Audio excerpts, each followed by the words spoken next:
Quem tem mais de 65 anos não pode. Quem tem menos de 18 anos não pode. Mulheres grávidas não podem. Diabéticos não podem. Quem já teve hepatite não pode. Quem tem tatuagem recente não pode. E você, qual o seu motivo para continuar de braços cruzados e não ir doar sangue? Seja um doador. Uma campanha do Banco de Sangue do HPS.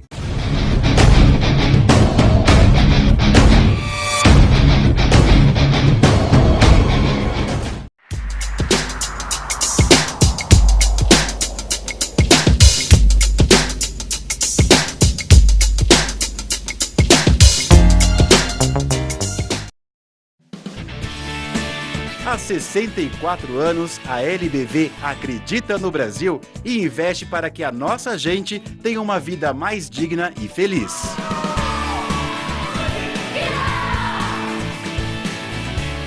Seja um elo nessa corrente de amor, ajudando a transformar o nosso futuro. Ajude a mudar. Acesse lbv.org e colabore.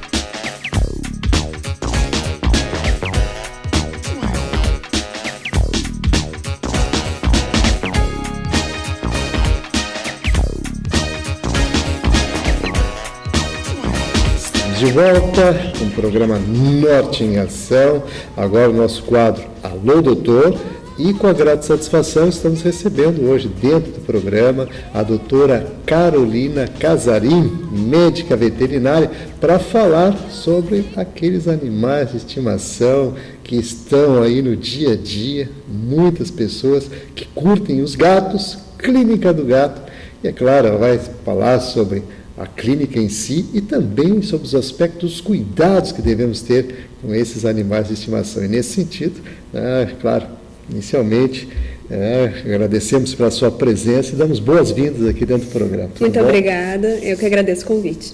Então, a gente fica muito contente, em especial para falar, porque nós temos um público afeito aí, pessoal que curte muito cães e gatos, e hoje vamos falar aí sobre os gatinhos, então, e é claro, primeiramente vamos falar aí da proposta da Clínica do Gato, porque ela já tem mais de 10 anos atuando aí, e seria interessante até para a gente poder participar, público ouvinte, telespectador. Então, a clínica surgiu com uma necessidade, né, que gatos não são cães pequenininhos, né, o metabolismo, a vida do gato, o manejo com o paciente, né, felino, ele é diferenciado. Então, a clínica surgiu há 10 anos atrás, na necessidade de que não existia em Porto Alegre um lugar onde o gato poderia se sentir seguro, sem ter latido de cão e com veterinários que realmente gostassem, né, de atender os gatos, já que não é a realidade, não é a maioria, né, que gosta de atender os gatos, por eles exatamente serem diferentes, né. Então a clínica surgiu com a intenção de ter um ambiente tranquilo, né, e adaptado para o gato, né. Hoje a clínica já tem 10 anos. A gente faz atendimento de clínica geral e cirurgias. Também temos uma loja com produtos específicos para gatos. E a gente tenta dar o melhor conforto e qualidade de vida para os gatos, né? E para os seus proprietários, com certeza. É muito interessante, inclusive, ter uma clínica especializada, né? E ter um atendimento todo direcionado. É interessante porque se coloca à disposição, assim, claro, pessoas que estão lá dedicando-se a isso. E nesse sentido, evidentemente, nós temos as questões que devem ser observadas com relação aos cuidados e as questões das vacinas específicas para os gatos, no caso. Eu gostaria de entrar nessas minúcias e também a partir de que idade elas devem ser dadas. Tá. Então, dentro do protocolo normal de vacinação de gatos, os gatos podem ser vacinados a partir dos 60 dias, tá? Então, é feita a primeira dose da vacina com 60 dias. A vacina que vai ser utilizada pode ser a tríplice felina ou a quádrupla felina. Elas têm diferença só de um componente e, de forma geral, ela previne do quê? Da gripe, que é a rinotraqueite, que muita gente conhece, que é o gatinho que às vezes perde o globo ocular, né? Perde o olhinho, espirra muito. Então, vai prevenir dos sinais clínicos agudos dessa doença, tá? Porque o gatinho ele pode ser portador dos vírus respiratórios, mas protege dos sinais graves da doença e de um vírus intestinal. Ele faz a primeira dose da vacina com 60 dias, com 90 dias é feito um reforço dessa vacina e com 120 dias é feita então a vacinação antirrábica. Então o protocolo vacinal para o gato, ele é muito mais curtinho do que o protocolo vacinal de cão, tá? Existe uma vacina que se chama vacina quíntupla, tá? Que é uma vacina que protege contra o vírus da leucemia felina. De forma geral, a gente vacina os gatos contra a leucemia, animais de risco. Quem são os animais de risco? Animais que são testados para o vírus da leucemia felina e que eles são negativos no teste, mas são gatos que têm acesso à rua, então que passeiam, né, que têm acesso à rua, ou gatos que sabidamente convivem com gatos positivos. Então, se vacina para o vírus da leucemia felina. Tá. Realmente tem aspectos muito importantes a serem considerados, até porque, como a senhora bem disse aqui, o cuidado é essencial, até pelo convívio, né? E até seria interessante a gente falar desse aspecto, porque hoje as pessoas têm dentro das casas seus animais de estimação e convivem como membros da família, né? Usando os mesmos ambientes e às vezes até os mesmos lugares onde a pessoa senta, deita, aquela coisa toda, que é pela intimidade que hoje, inclusive, né, esses animais têm dentro das famílias. Nesse aspecto, assim, eu gostaria de dar ênfase e colocar também algumas orientações no sentido desses cuidados e principalmente, é claro, com relação à questão da vacinação desses protocolos todos que a senhora falou, mas que são fundamentais até para evitar que as doenças, né, deles também possam passar para os membros da família.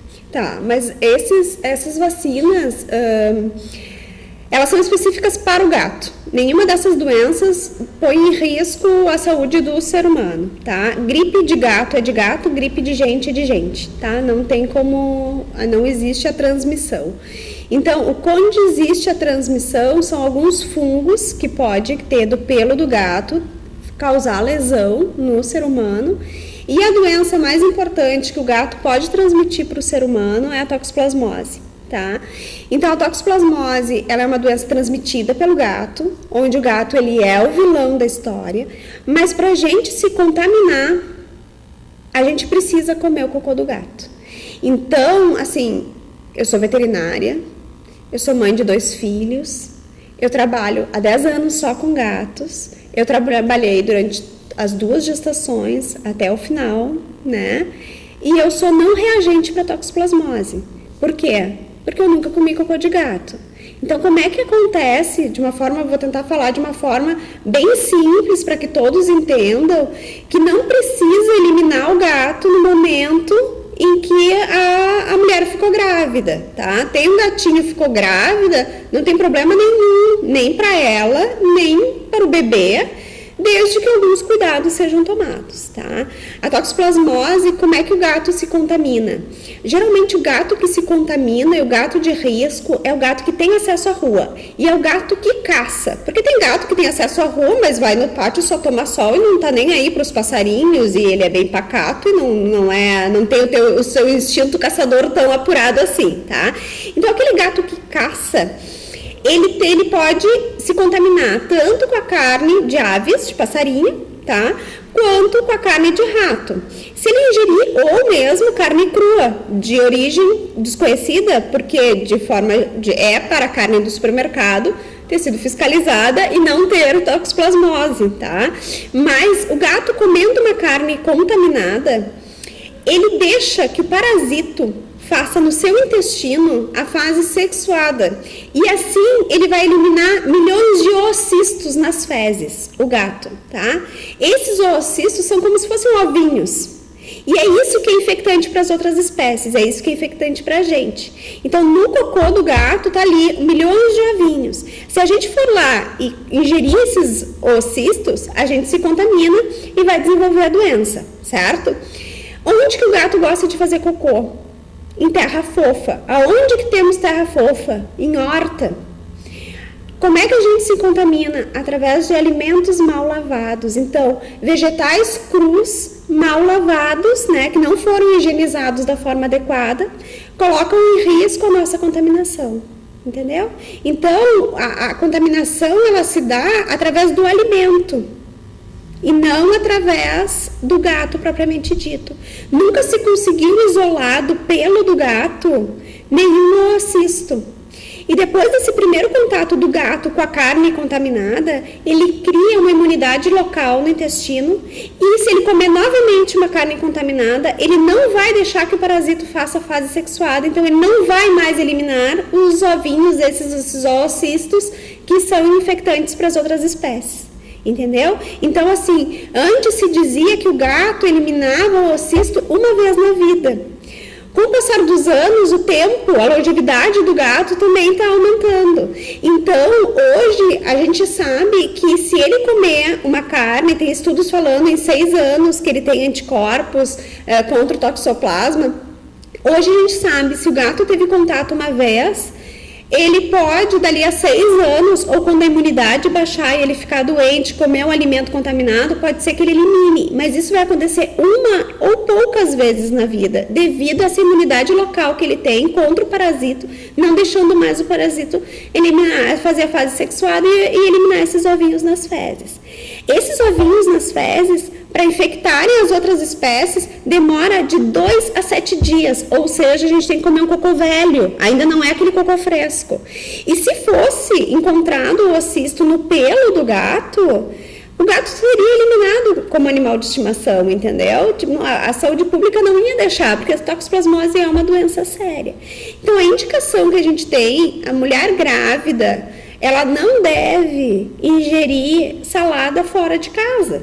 Ela tem que lavar a sua salada de uma forma correta e cuidadosa, tá? De preferência deixando a salada de molho com 1 colher de sopa de água sanitária para 1 litro de água. Higienizar bem essa salada, não comer carne crua, tá? E a carne crua inclui salame, presunto, né, os embutidos.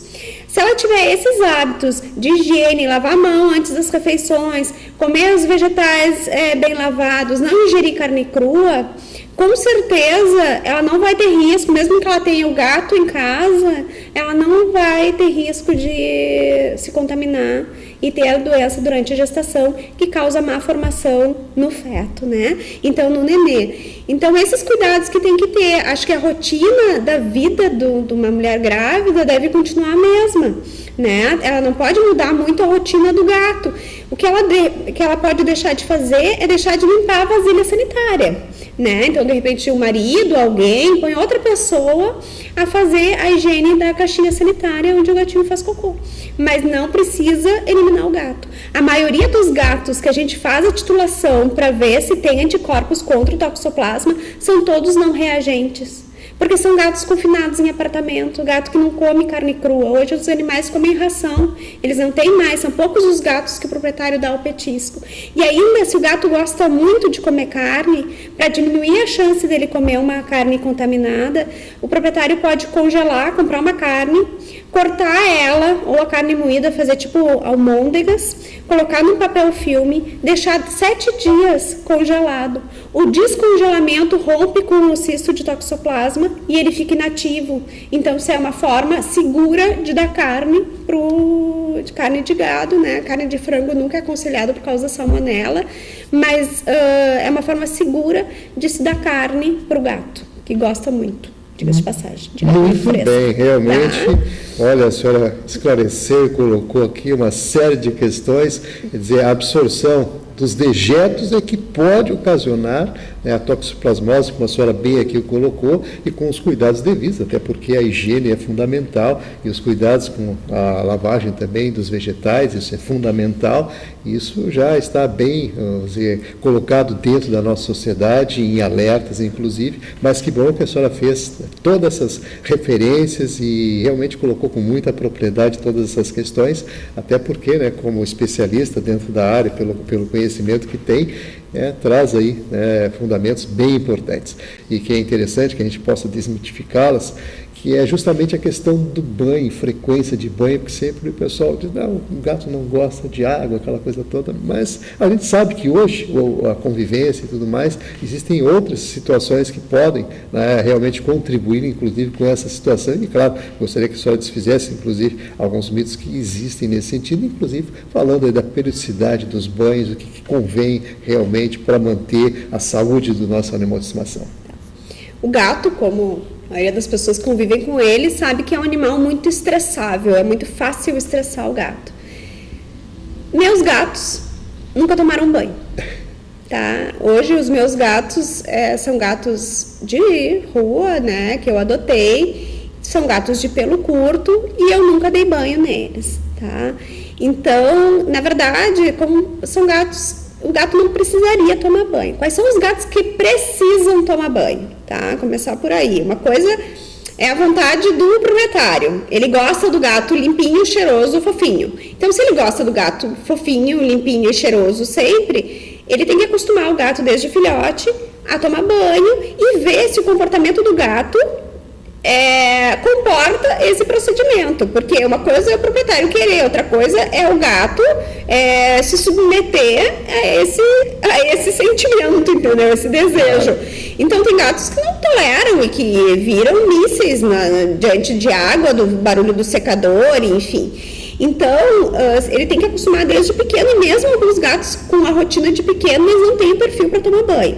Os gatos que precisam tomar banho são os gatos de pelo longo, tá? Que o pelo inosa, e os gatos de pelo longo que o proprietário não consegue fazer a escovação de forma correta, porque o gato não gosta, porque ele não tem tempo, enfim, por N fatores que o pelo acaba embolando, então faz o nó, e aí fazendo o nó fica suscetível a ter problema de pele, irritações, né, abaixo desse nó. Ninguém gosta de puxar os cabelos, né? Que puxem seus cabelos, ninguém gosta. Então, o gato, quando ele não tem nó, de forma geral, ele tolera muito bem uma escovação, e eu gosto mais até que penteiem os gatos com pentes de metal, tá? A escovação, ela deve ser feita contra o pelo, né, para fazer a total remoção. Isso é bem importante, mesmo gatos de pelo curto, eles devem ser escovados para ajudar na remoção dos pelos, para que eles não engulam tanto pelo durante a higienização, porque eles se lavam, né? Então, isso é importante fazer. Qual é a periodicidade disso? Dos banhos. Mesmo gatos de pelo longo e que precisam tomar banho para manutenção da pelagem, eles não devem tomar banho mais que um banho por mês, tá? O banho ele vai ser mensal, a cada 40 dias, a cada 60 dias, conforme o tipo de pelo e de pele daquele animal. Animal que tem o pelo muito oleoso, que produz muito sebo, ele deve tomar banho uma vez por mês. Tem animais de pelo longo que precisam tomar banho, que são escovados e que não apresentam nós, eles podem tomar banho 2 vezes por ano, onde acontece a maior muda de pelo, que daí ele tem mais tendência a embolar nessa época do ano, que vai ser em maio, quando entra o inverno, que troca a temperatura, abril, maio, eles têm uma grande perda de pelo, e a maior perda de pelo acontece com a chegada do verão. Então, se a temperatura estabilizar mais quente em outubro, novembro, dezembro, nesse período, tem muitos gatos que embolam, porque tem a perda de pelo muito acentuada com a chegada do verão, perdendo esse pelo mais fofo, né, que é o pelo do inverno. Então, vai depender, é individual, né, não existe o que é ideal, existe o que é ideal para cada animal, né, assim, mais ou menos que a gente pensa na clínica. Então, vai depender do gato, do temperamento, do tipo de pelo, do tipo de pele, que vai dar a frequência de banhos. Seguindo essa linha de raciocínio, entrando dentro desses aspectos aí da higienização e inclusive da questão nutricional, né, e o que favorece isso, a questão da pelagem e os alimentos que realmente contribuem com a saúde do gato. Eu gostaria que a senhora entrasse nesse particular agora. Então, assim, tratando de alimentação, eu acho que mais importante do que falar qual é a ração ideal, porque isso aí vou voltar naquele assunto de que o ideal é ideal individual, né? Para cada indivíduo existe um ideal. e tem vários componentes. Eu acho que um alerta, assim, uma coisa importante é que gatos, eles devem ter a porção diária, que diz lá na embalagem, gatos de 4 quilos têm que comer 50 gramas de ração. Essas 50 gramas são por dia. Então, o gato, ele belisca durante o dia inteiro. Ele não costuma gostar de receber refeição. Para o trato urinário dele, é melhor que ele coma pouquinho, várias vezes ao dia. Então, a gente coloca 25 gramas de manhã, deixa disponível no pratinho. No final da tarde, quando chega em casa, depois do trabalho, o gato vem receber, gosta de um carinho, a gente coloca mais os 25 gramas, que ele vai comer no final da tarde durante a noite. No outro dia de manhã, o potinho deve estar vazio, né? Ou sobrou um pouquinho de ração. E aí, assim deve ser o manejo da alimentação, tá? Isso... Tem gatos que gostam de alimento úmido, pode ser dado alimento úmido, é muito bom que o gato goste de comer outra coisa além da ração seca, porque em momentos de estresse e de doença, a gente usa o alimento úmido, o petisco que ele gosta, como um estimulador de apetite, tá? Que ele volte a comer em momentos de estresse ou de doença. Eu acho que isso é importante. E outra coisa que é importante, que o felino, ele é de natureza experimentadora, tá? Ele gosta de experimentar, e isso vai ser tanto na alimentação quanto nos outros hábitos que ele tem. Como ele é experimentador e ele é predador, sendo um carnívoro verdadeiro, ou seja, ele faz da carne tudo o que ele precisa, não é interessante o proprietário ficar mudando a marca da ração toda semana, porque isso vai deixando o gato cada vez mais exigente, e isso não deixa que o pH urinário seja controlado, então ele pode apresentar problemas urinários. Então, assim, o gato gostou de uma determinada marca de ração. Se o proprietário quer muito variar, porque o gato gosta muito, realmente ele gosta muito de variar o alimento, varia dentro da mesma marca, porque senão daqui a pouco vai ter 10 pacotes de ração aberto, né? E nenhum gato está afim de comer. Isso vai tornando o gato muito seletivo. Quanto mais opção se der para o gato, mais opções ele vai querer. Então, acho que na forma de alimentação é isso. Claro, as rações super premium, elas são as mais indicadas, porque tem menos gordura, menos sal, ele precisa comer uma quantidade menor para suprir a necessidade nutricional. Mas isso são N fatores que vai desde uma questão do gato gostar, simples assim, porque daqui a pouco a melhor ração o gato não come, tanto com a questão financeira, se o proprietário tem condições de adquirir aquela ração ou não. Gatos são muito mais fáceis de alimentar bem, diferente dos cães, porque um gato adulto come em média 1,5 kg, 2 kg de ração por mês, entendeu? Um gato grande come 2 kg de ração, mas um gato padrão, assim, 4,5 kg, ele come 1,5 kg de ração por mês. Então, é mais fácil investir numa ração de melhor qualidade. Mas eu acho que essas questões de como alimentar, né, e não dar muita opção para o gato, acho que são mais importantes. Muito bem, então aí, importantes informações dadas pela doutora Carolina Casarinha, que agradecemos muito pela participação dentro do programa.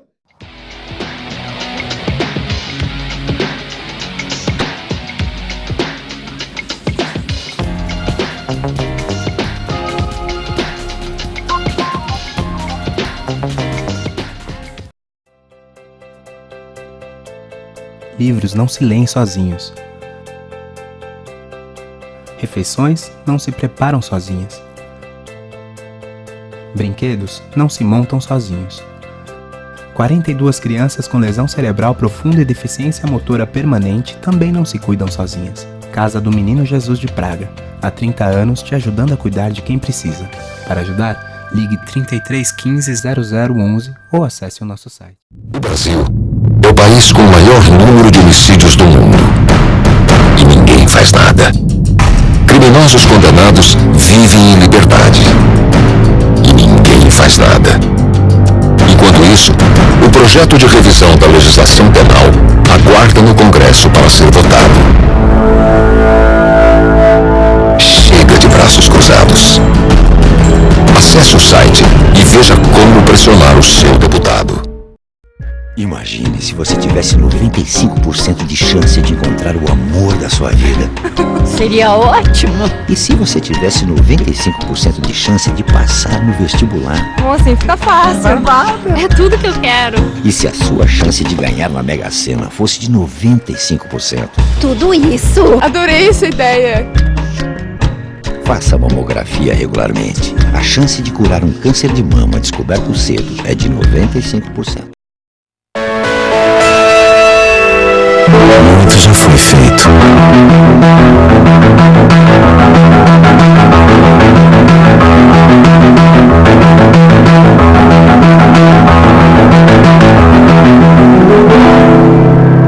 Mas ainda há muito a se fazer.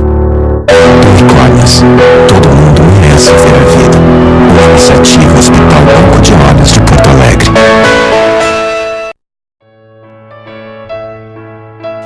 Meu nome é Janaína Lima, eu sou coordenadora voluntária da Associação Emanuel. É um lar que abriga pessoas de rua, abriga toda e qualquer pessoa que de ajuda necessitar. Nós temos dentro das unidades da Emanuel 600 moradores, do bebê com HIV ao idoso em estado vegetativo. Pessoas que foram totalmente rejeitadas pela sociedade e que a Associação Emanuel tem acolhido. Mas que para nós podermos continuar esse trabalho, nós precisamos da ajuda de vocês. Nós precisamos da sua doação. Nós temos o escritório central na CIS Brasil 1079, cujo telefone é 3341-2615. As portas do lar ficam abertas 24 horas para visitação, para que você possa conhecer o trabalho desenvolvido pelo Emanuel. E eu deixo aqui o meu apelo, uma solicitação. Dê uma chance ao seu coração. Ajude a quem precisa. Um pequeno gesto seu fará grande diferença para todas as pessoas que acolhemos.